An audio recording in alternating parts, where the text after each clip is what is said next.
야곱방세 시간입니다. 당신이 갖고 있는 것을 당신이 불만스럽게 생각하는 사람은 세계를 소유한다 할지라도 항상 불행합니다. 무슨 말이겠습니까? 지금 내가 갖고 있는 것에 대해서 모자란다, 적다 하고서 불평하고 원망하면은 그 사람은 세계를 소유한다 해도 항상 불행한 사람이다. 그런 표현을 했습니다. 로마의 유명한 철학자 세네카의 말입니다. 대신에 지금 갖고 있는 것 적지만은 거기에 대해서 원망보다는 감사를 가질 수 있다면은 행복하다면은 세계를 가졌을 때 더 행복한 사람이 될 것이다 이 말입니다. 그러니까 갖는다는 것, 소유함보다는 더 행복한 것은 소유한 것을 버릴 줄 아는 사람이 더 행복하답니다. 저는 미국 시카고에서 50년을 살았습니다. 세월을 많이 보냈죠. 그동안 3번 이사를 했습니다. 그래도 다행인 것은 이것도 복입니다. 어떤 사람은 매년 이사를 했으니까 10번 이상 이사를 했다니까. 직장 문제로 혹은 때때로는 장거리로 이사하는 사람들도 봅니다.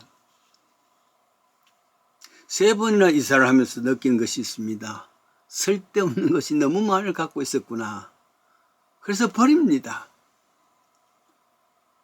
소유하고 있으면 괜히 귀찮게 여기지는 그 많은 것을 이사하면서 버리고 오니까 개운하단 말이죠. 그래서 이사를 할 때마다 많은 것을 버리는 경험을 하면서도 불구하고 이거야말로 버리는 것이 더 행복하구나 하는 생각을 합니다. 법정스님 아시죠? 유명한 무소유라는 것을 주장했던 사람 얼마 전에 돌아가셨죠. 무소유라는 책의 초판이 1976년에 나왔습니다. 재판, 중판은 언제 나오냐면은 그로부터 5년이 지난 1981년에 또 중판이 나왔습니다. 제가 그때 산 책이 하나 있습니다. 1981년도 출판이죠. 얼마 전 법정스님 돌아가실 때에 초판은 천정부지로 팔렸습니다. 돈이 말이죠. 물론 중판도 상당히 그때 구입했던 것보다는 100배 높은 가격으로 살려고 하기도 했습니다. 그러나 팔 수는 없습니다. 스님 같은 무소유로 일반 사람들은 감히 살 수가 없습니다. 그러나 때때로 생각해 봅니다. 버리는 훈련이 있어야 하겠다 생각해 봅니다.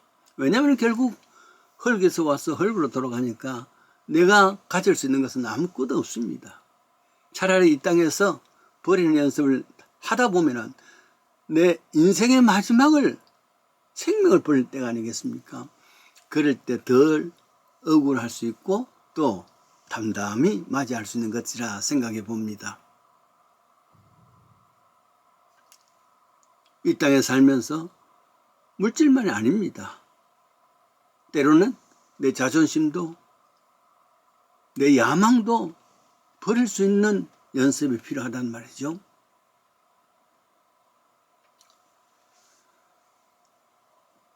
오래전에 펜실베니아에 해리스버그라는 도시가 있습니다. 그곳에 부흥회 인도차 간 일이 있었죠. 부흥회가 끝나고 난 뒤 월요일 날 담임 목사님이 같이 한번 어느 곳에 가봅시다 하면서 거기서부터 한 30분 떨어진 곳이 있는데 랭캐스터라 그랬습니다.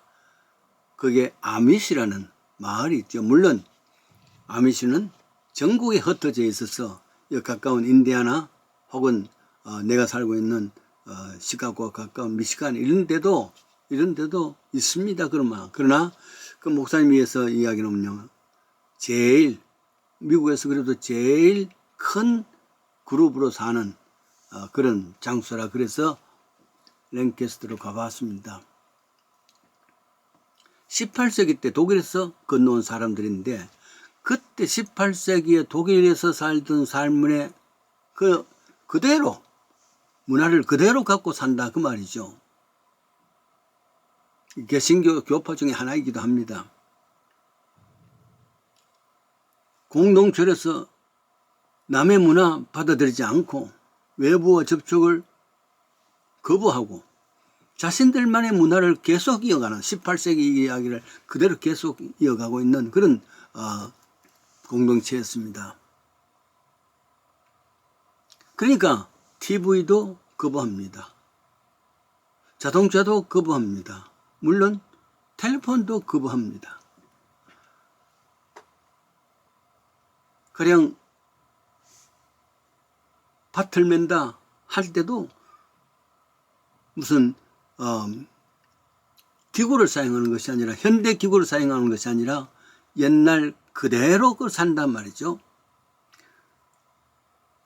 전기도 없습니다. 촛불로 사용합니다. 여자들은 단색 드레스를 입고 반소매도 못 입습니다. 남자들은 검정 정장에 혹은 멜빵을 매는 그런 모습입니다. 그러니까 빨래도 세탁기로 하는 것이 아니라 손빨래를 합니다. 그러니까 그 동네는 곳곳마다 빨래가 널려 있는 것을 볼 수가 있습니다.